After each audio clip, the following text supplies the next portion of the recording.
real business owners. What's up, real business owners? Welcome back to another episode of the Real Business Owners Podcast. You've got myself, Kale Goodman, and my partner, as always, Trevor, Cowley. Yo.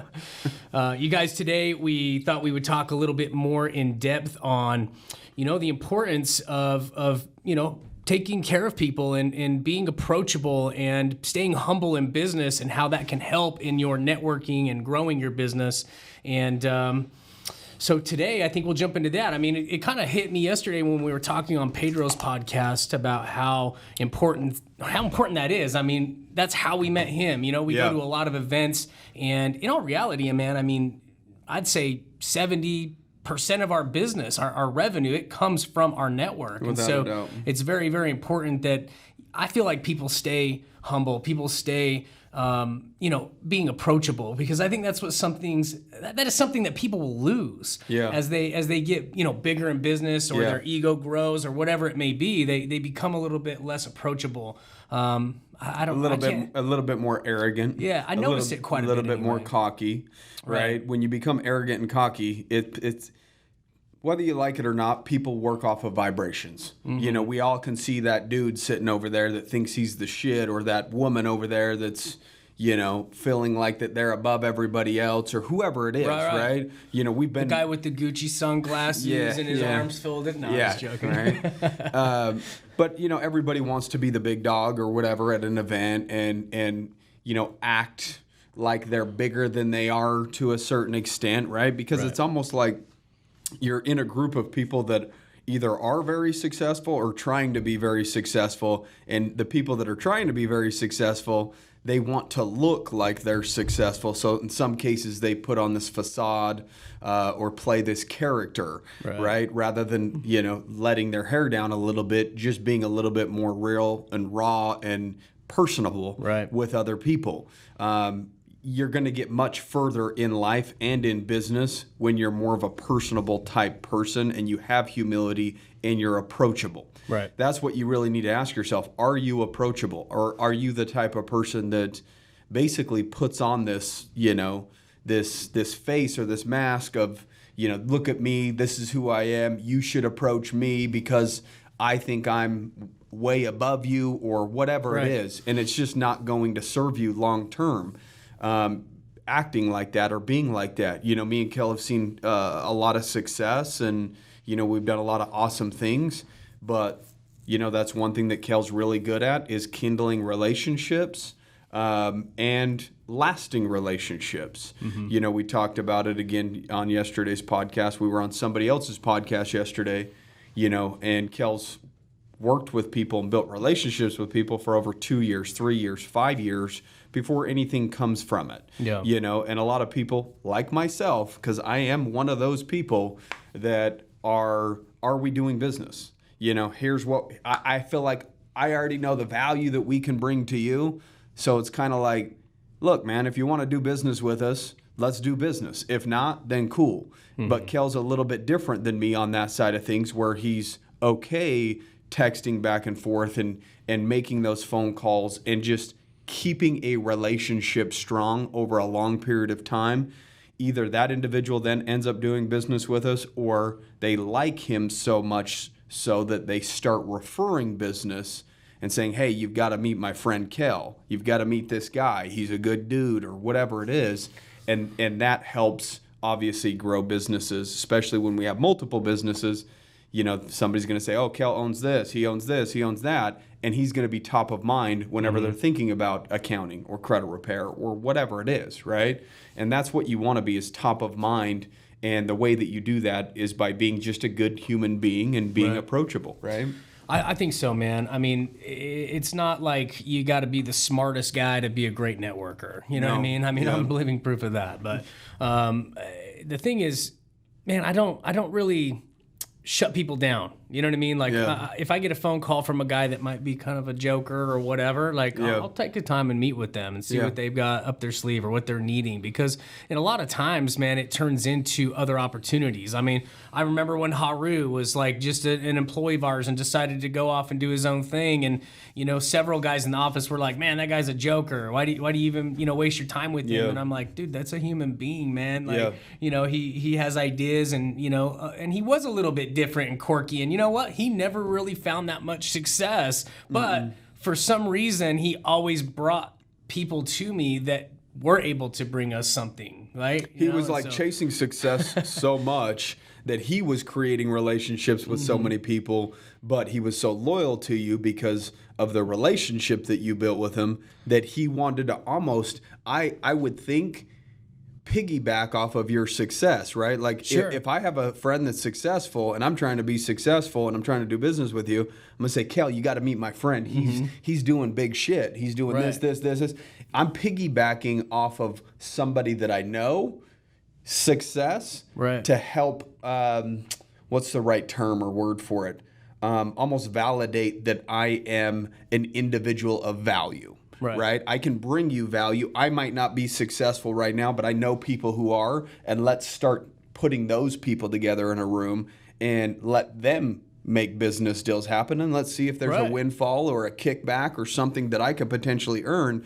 But the idea is that individual is still trying to figure out a way to bring value to other people that he's creating relationships with, and you were the individual that could bring value to the people that he was creating those relationships with, right? Absolutely, man. I'll just say it. I mean, Haru did look up to me a lot, but he looked up to me because he saw that I always made time for him. You know, he saw that I was busy, whether it was family, whether it was business, whatever it was, but I would make time for him. I was always treating him well. And so he wanted to bring me business. He wanted to bring value to me. And it's like that with many people. I mean, dude, one of our last deals that kind of changed the game for one of our companies was brought to us by my kid's batting coach for baseball. You know what I mean? And a lot of people would look at this guy like he was nothing in business. I mean, he literally just trains kids for $50 for batting lessons, you know? But because I've known the guy for a long time, he knew me as a business-minded person that has businesses and dealings. Like, he said to this guy, this individual, like, dude, I've got to take you to meet these guys over here. Like, they seem to understand business. I think you should meet with them. Like, and it's all because I always spend the time for him. When he calls, I pick up his phone calls. You know what I mean? Yeah. Like, if he does need some advice on something, I bring that value to him. Therefore, he wants to bring value to me when he can. And it's like that, man. Like you said the other day on the podcast, man, this is a relationship game, whether you like it or not. Yeah. The more hands you shake, the more money you make. I mean, Pedro like that one, you know?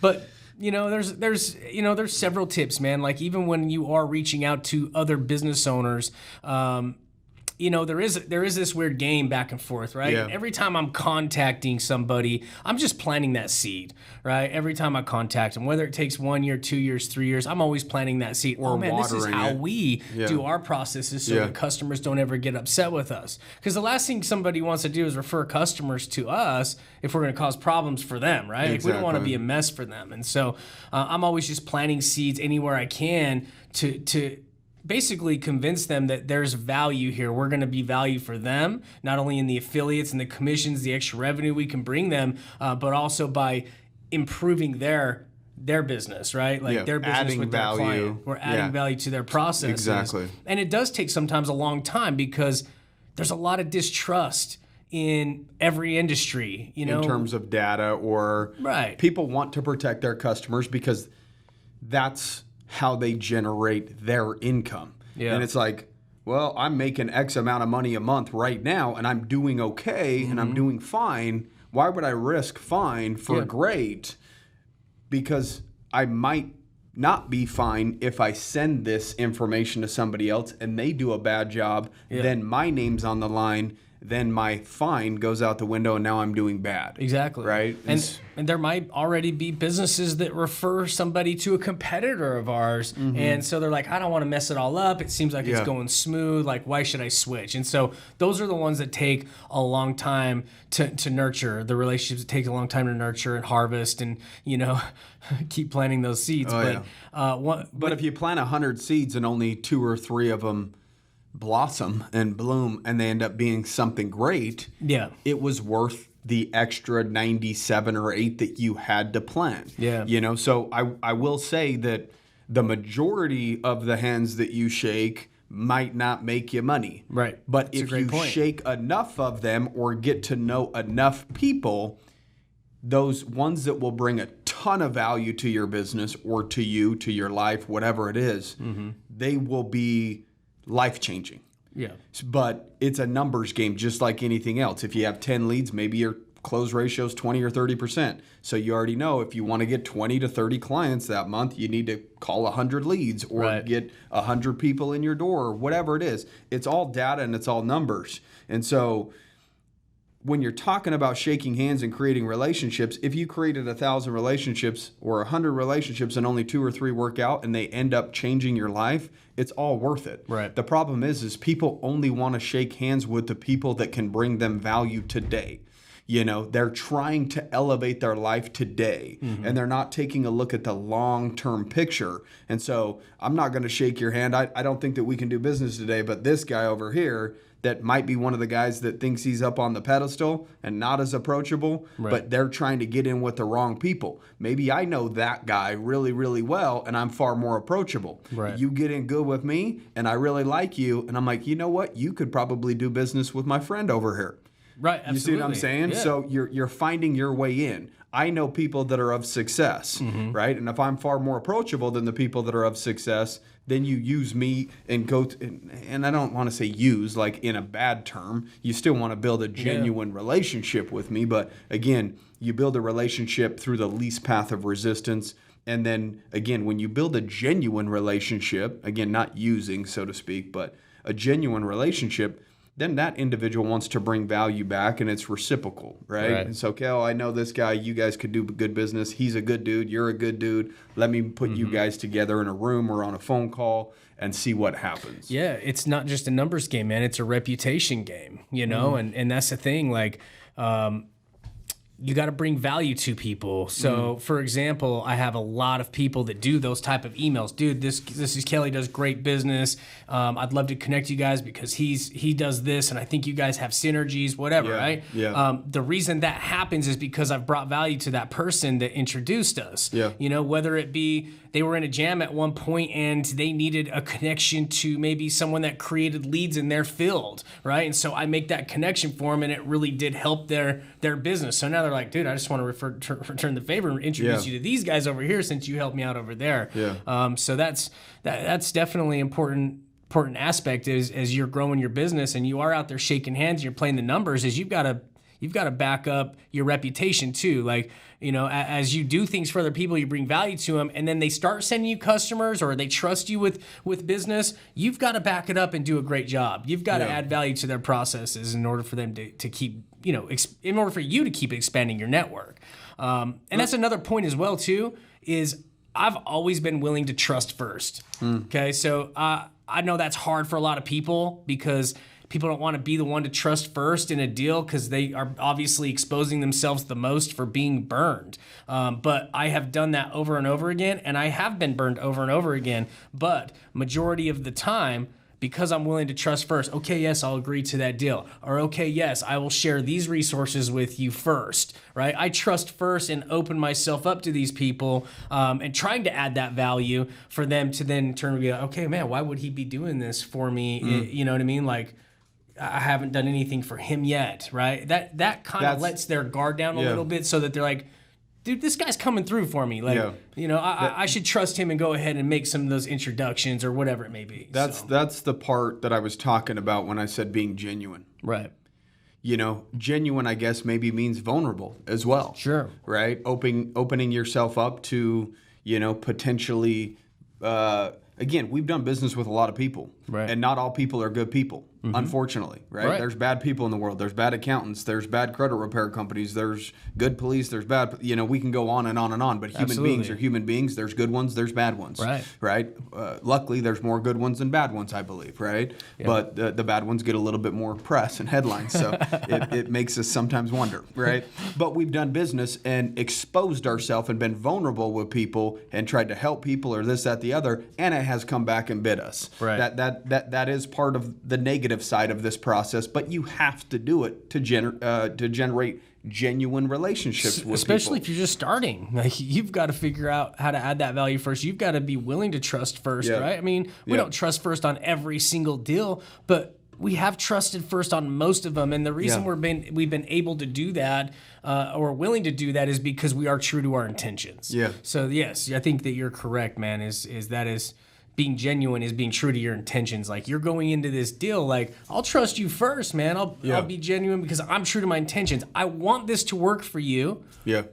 And me. I want it to work for both of us. So here's one of the biggest things that I see when people are reaching out to be on our podcast is they're not bringing any value to us. Right. They just want to grow their following. Exactly. They're basically that's what they do wrong. Mm-hmm. I see the emails. We get plenty of emails of people requesting to be on the podcast, and we're very selective about who's on the podcast because it seems like you guys are, doing business with some of these people that have been on our podcast. And the last thing that we want to do is harm our relationship with you guys and put that at risk based upon you doing business with somebody that doesn't do good business. Yeah. Right? And so with that said, we're talking pretty much about networking and building relationships for the most part, right? I'd like to add building relationships with your competitors. Right. Okay, people in your exact industry. Guess what? They might hit a point where they're going to jam and they're going to need to reach out to you for help. And you want to be able to have those type of relationships because if you're ever in a jam, you want to be able to reach out for help, right? So, for instance, we just got off of a phone call this morning with an individual that's in the Arate syndicate with us that's starting a credit repair company. Mm-hmm. I've had multiple phone calls with him and told him as much as I possibly could without basically giving him our secret sauce that we paid a lot of money for. Exactly. But I told him, I'm like, look, man, I'll help you as much as I possibly can. I'm talking about selling him our CRM that we've already built, that we've spent $150,000 to $250,000 on over the last 7-8 years. Yeah, it's really hard to track because it's been so long and so expensive. We've put 20 here, 30 here, it's just over a long period of time. But and selling that to him at a discounted rate of like $10,000. We've already spent all the money, but at least we're recuperating some of it back. But he reached out to somebody that was in his exact industry and asked for help, which most people won't do because they're worried about an individual having an ego and saying, I'm not going to help you. You're a competitor. Right. To me, I have an abundant mindset that I already know that we're not going to be able to serve everybody with bad credit in the entire United States. Right. It's just not possible. So I might as well be working with people, helping them make money, and then me making money also on top of it. So we're talking about the CRM, and then they don't know how to generate leads. So if we can generate a lead for, $8, $9, $10, $12, then we could charge $5 more per lead on top of that. And I was very transparent with them. I'm like, look, man, I need to make at least $5 a lead to make it valuable. That's a whole other point, man. Transparency is huge as well. And I said, dude, this takes time to build out a campaign. It takes time to monitor it and run new ads and always try to make sure that your ads are performing and you're getting quality leads. Right. So I'm not going to sit here and make $2 a lead or whatever it is and make $200 or $300 a week with the amount of time that we have to invest into it to get it going. Right. So again, just being very transparent so that we can make money on lead generation and selling him leads. We can make money on the CRM, and again, completely transparent. That's why I can talk about it now. He probably listens to the podcast. Right. So, I can talk about it openly because I've already had this conversation with him and I don't need to sit there and be like, yeah, man, I generate a lead for $10. I need to, or $15, I need to sell it to you for $20. Right. I don't need to do that. I can flat out say, dude, it costs us anywhere from $7 to $12. The middle is 10. So let's just say it's $10. I have to charge you at least 15 to make it worth our time. Right. If that's something that's cool with you, then great. You shouldn't try and hide your value. You know what I mean? Why hide it? Yeah. Just be open. Like, bro, I don't work for free. Mm-hmm. You know what I mean? Mm-hmm. I want this to work for you, so let's find the number that works for you and works for me. Yeah. Right? As long as you have those true intentions, as long as you're transparent through the deal, those deals work, man. Those are the deals that work long term. We've also created a relationship with another individual that's an accountant in the Arate Syndicate, and he's done some wonderful things. And I won't start throwing names out in terms of who he's working with because I don't know, if there's certain agreements that are signed with him and that individual, but it's basically one of the biggest self-improvement people on the planet. And he spoke at the event. He got an influx of leads that was much greater than what he expected. So who did he reach out to? Us. He reached out to us and said, hey, can you help us, call these appointments and sell these tax plans? Yeah. And then I'll give you guys a kickback on it. And literally within under 12 hours, our entire sales crew cleared their Saturday and Sunday schedules because this was on a Friday. We got a text at like 2 or 3. We reached out to the team. We said, is anybody willing and down to work Saturdays and Sunday this weekend? And a few of them had to clear their schedules, and 100% of them said, I'm down. Yeah. And it's incredible when you take care of people, what they're willing to do for you. And that, again, falls under the building of the relationship part, even with your employees, to where they're now willing, when something happens and there's an opportunity for them and us, that they're willing to go above and beyond and sacrifice maybe some of their personal time on a Saturday and Sunday with family, friends, other activities that they could have been doing rather than sitting in an office, dialing leads and calling appointments and helping this other individual out. But again, we could have easily looked at that individual like, oh my gosh, this guy's a competitor, whatever. Yeah. I hope they get in a jam, screw them. That's not the right attitude. That's not an abundant mindset. That's a scarcity mindset that an individual has where they think that somebody's in their same industry, that there's not a synergy there. There's going to be times where you can lean on each other, work with each other, and really, really supplement each other's pain, or not supplement, take away, I guess, the pain points that individual's feeling at that time. If we got an overflux of leads, we know that we can call him and say, hey, do you want to call some of these appointments? And let's refer deals back and forth. Yeah. And we're helping each other grow each other's businesses. But in other people's eyes, we're competitors. Yeah. Right? I just talked about 2 scenarios in the RTA Syndicate with a credit repair company and an accounting company that we built relationships with these people where, one, they benefit from it, and secondly, we benefit from it. That's the most important part about building relationships, making sure it's a two-way street and both parties are actually benefiting from that relationship. What happens most often is individuals only think about themselves and they try to, take from a relationship and make it a one-way street. And that'll fizzle out and burn out, and then guess what happens?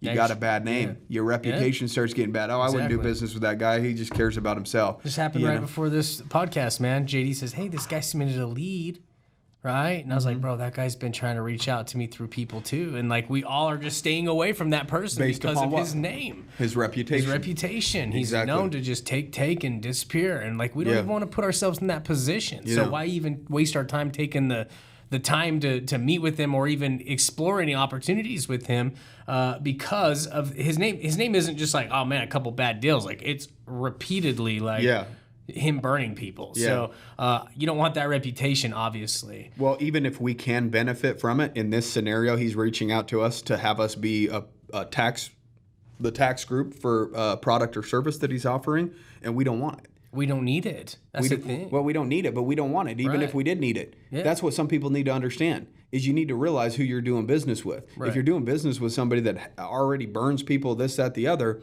now, yes, maybe you can make money on it on your end of it because you're the one charging the deal and responsible to maybe give kickbacks or whatever, so he can't screw you out of money. But what if he's doing bad business with these people on the front end? Right. And then your name is brought into it as well. Now, your company's name can be harmed, guilty by association type deal. Absolutely. Yes, can we make money off the deal? Without a doubt, we can make money off the deal. But do we want our name included next to that individual's name? And the answer is no.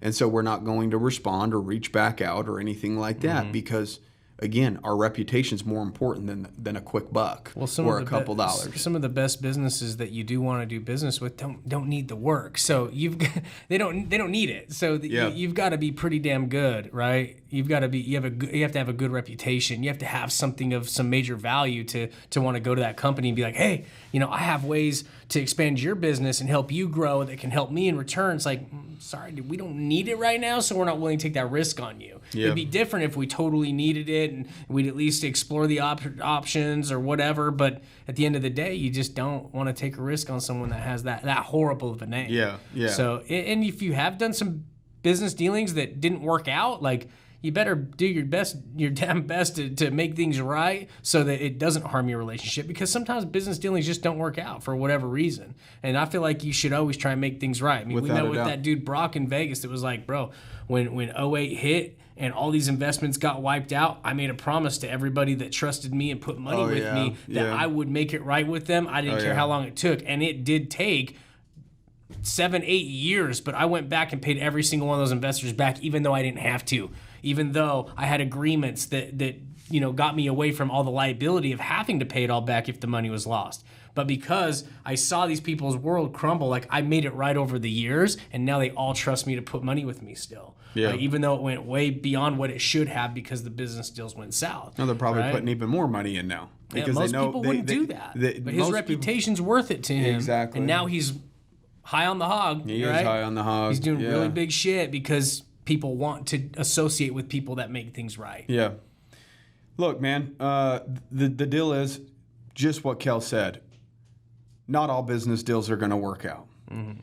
But that doesn't mean business deals need to end in a negative way. Right. Because just because something didn't work out with you or whatever, again, there's a dude in Apex when we had an employee that we had to let go, right, going into tax season. We had an Apex member, his books, whatever, didn't get the attention that they needed, and that's why we let that individual go, or part of the reason. And so we transferred it to a new guy, which was incredible. He does amazing work, all that good stuff. But, it was already a little bit too late. Mm-hmm. And he's like, look, man, if you can refund me, great. If you can't, I totally understand. It's all good. Yeah, we had hours and hours and hours of labor into refunded, I don't know, it was like $3,000 to $5,000, something like the full amount. Right. And there was plenty of work that was done. Right. The individual that got let go was slacking towards the end, which we ended up catching. Unfortunately, you don't catch it on day one when somebody's slacking. Yeah. Right? You catch it on month 2 or 3 or 4. When there's a little bit more of a windfall. That's when you start hearing about it. When you start hearing about it, that means there's already problems. Oh, we could have easily been like,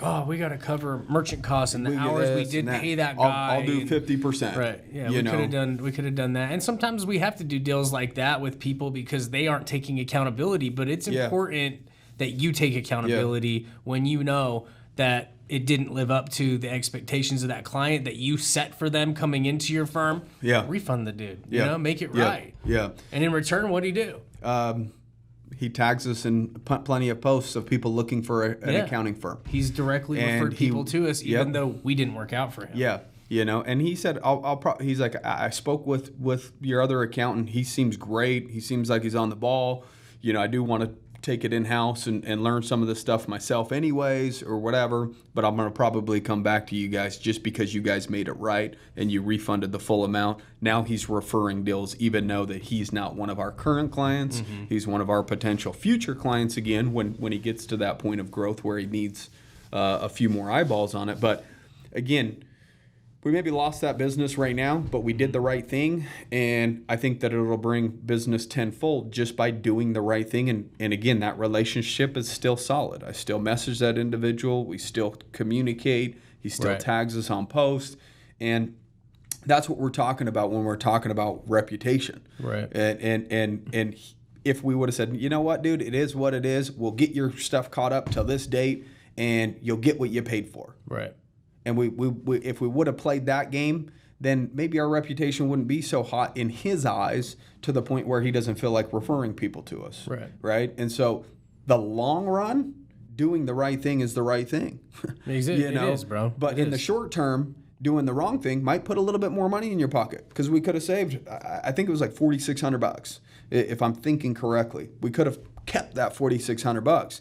But that's short-term thinking. Why would I want to keep $4,600 and pass up tens of thousands of dollars over the next 5 years by keeping a clean and good reputation? One, he's also in some of the groups that we're in, both of the groups actually, Apex and Arate. Yeah. So again, I value those relationships, and I value our reputation inside of those groups. Right. So doing the right thing isn't that difficult when you actually value relationships and networking and doing it the right way, right? Yeah, networking 101, man. Reputation opens doors. Reputation opens opportunities, creates opportunities. That's what a brand is. Yeah. When somebody builds a brand, all it is a reputation. Absolutely. When somebody's like, oh, that car's, they're pieces of shit. Yeah. That's their reputation. And that's, you look at that logo, piece of shit. Or you look at this logo and you're like, quality. Right. And that's really what it comes down to. And it gets to the point where those people really don't even have to market that much because their reputation kind of speaks for itself at that point. Exactly. And that's really what it comes down to is creating a reputation that speaks for itself. Well, if you guys are 5, 10, 15 years into your business, man, it doesn't matter. You should always be looking to grow your reputation. If you are in the beginning stages, your first year, 2 years, 3 years, you should be looking to expand your network. You should be trusting first. You should be looking for ways to add value, serve people, bring value to their businesses to start getting opportunities to build that reputation. And that's really what this episode was all about. Kind of a nice, short, sweet one today, right? Yeah. And if you're at events, be approachable and approach others. Absolutely. Okay, you've already paid the money to be at the event. The majority of people that go to events pay the money for the actual speakers and they jot notes down and shit. But you guys don't understand the power's in the group, not on the stage. Do not dismiss people. Do not prejudge. The bottom line is you don't know. Even if that person can't bring you business directly, there's probably ways you could make an impression on that person to where he can bring you value through other people or other resources. Yeah. So I think that's huge as well, especially for the guys that are starting out and growing their business, their brand, and their reputation. Yeah. Guys, we need you to make sure that you guys are dropping reviews. That's the only way we're able to grow the podcast a little bit more organically is when people leave reviews. The more reviews we have, the more we kind of move up the rankings on iTunes or whatever it is. So just do us a favor and take 30 seconds out of your day. I think we brought 30 seconds of value over the course of the last 68 podcasts. I think that we bring more value than a lot of programs that cost thousands and thousands of dollars or ebooks or this or that on self-help or business in general. We're giving you guys specific, strategies, tactics, motivation, things like that to elevate you guys. And the idea is building, again, a relationship with you guys where we elevate you, but then we turn to you guys and ask for a favor in return so that it is a two-way street, that we don't just come out and ask. We're giving to you guys first before at the end asking for you guys' time to give us a review. So please make sure that you spend a moment and do that for us. We'd appreciate it greatly. And as always, guys, have a kick-ass day.